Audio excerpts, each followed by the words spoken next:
And today I will show you how to do a double layer, double wall carved pieces. This would be the knob, and I draw the gingle leaf.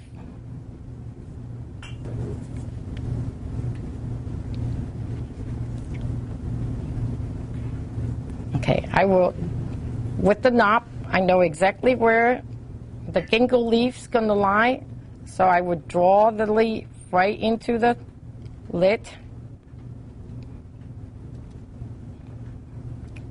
This here, and I will have to figure out where each leaf to go.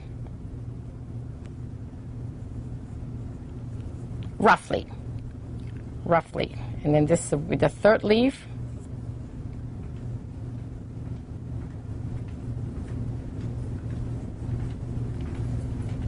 So it's a 3-leaf on the lid. I will have to carve this in there later on.